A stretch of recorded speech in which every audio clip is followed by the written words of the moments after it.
Welcome back. I caught a kitty. I'm not sure how long this is going to last. And also, my front-facing camera I missed the setup. Anyway, every problem has a solution, so I'm just going to look forward anyway. A lot of YouTubers film from the side for some shots. But anyway, obviously, it's not a visual thing. It's a visceral thing that we're looking for. Welcome back. The topic this week is every problem has a solution. A bold notion, isn't it? And just that fundamental way of thinking that when we do encounter a dilemma or a problem, that it automatically comes factory installed with a solution it's a powerful way of thinking. In other words, no matter what we encounter, our first thought about it might be a solution is coming, and there's an opportunity here to gain a new faculty, a new facility, a new resource to solve a problem. Anyway, yesterday we talked about how a fundamental premise with any problem is that any problem is a movement of our own mind. Now, again, this may seem like a radical or an alien way to think, but sometimes it's good to think like a radical or an alien rather than just a garden variety human. But every problem is a movement of our mind, because if you honestly assess and really distill down every problem, there's one common denominator: us. In other words, we bring our own brain and our own perceptions, and along with that comes a host of fascinating perspectives, and one of which are the problems that we face.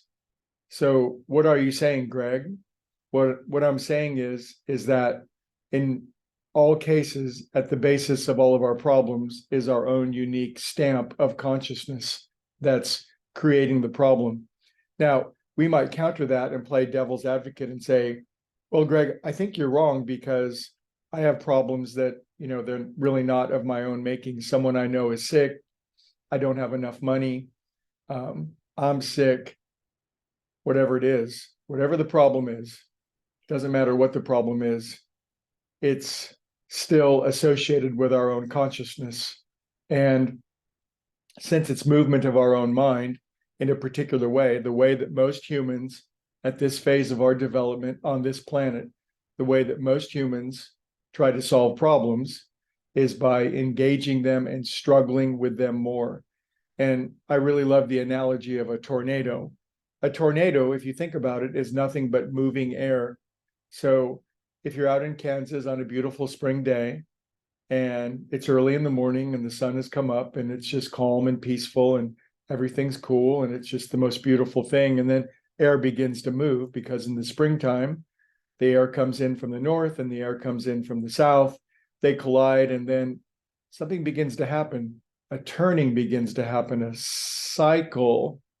cyclone begins to turn and spin. Now, in and of itself, air spinning is not a problem at all. It's refreshing. It's air. It's a breeze.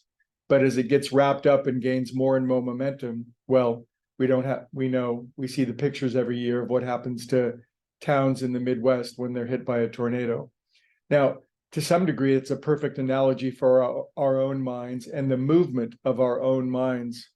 And once a tornado is set in place, the one thing a tornado does not need, if you wanted to solve it, is more momentum, more engagement, more force coming in from all the different angles. What ultimately resolves a tornado is simply it disperses by losing momentum. And then the air is calmed and everybody goes looking for their cows and their cars.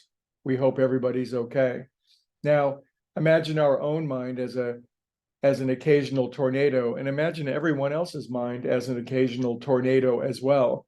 What happens, as destructive and damaging as one tornado might be, imagine a couple of tornadoes kind of bumping into each other. Wow. Now imagine 8 billion tornadoes living on the planet at the same time. Well, welcome to Earth. And what I'm saying is I'm just doing my best to reflect what so many spiritual masters have said throughout all eternity, and that is all of our problems are the movement of our own mind. And if we If we strike on the problem more, if we resist it, if we struggle with it, we only increase the momentum. So as meditators, as those with a spiritual practice, what we're working on is the calming, the loosening, the softening of the movement of our minds. When that happens, the problem just naturally resolves of its own accord. If you're playing the guitar and you just keep plucking the low E string, it's going to keep making that sound. So here's a Zen question for you. Where does the sound of a guitar string go when we quit plucking it?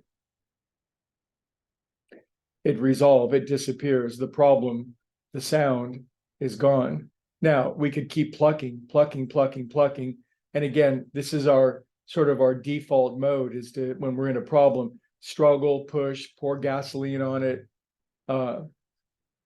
blog about it, talk to other people about it, wrestle with it, rather than just letting it go. And the process of letting go of a problem so that the tornado resolves is a extraordinarily mature and skillful thing to do. And I certainly don't claim to do it all the time. I'm a professional tornado whipper-upper, or sometimes. Be that as it may, as a meditator, I do my best in the midst of a problem to always remind myself every problem, like a cat above my head, is not a problem. It's simply the movement of my own mind. And that if that relaxes, a new perspective comes in, and the problem is seen to be a challenge or an opportunity, or simply a stepping stone to a happier future. And every time we resolve a problem in this way, rather than through struggle, not only have we solved a problem, that individual problem, we've learned how to solve problems in general, and that's of infinite value to us. We'll look at it from a new angle tomorrow. Have a beautiful day. Every problem has a solution. See you.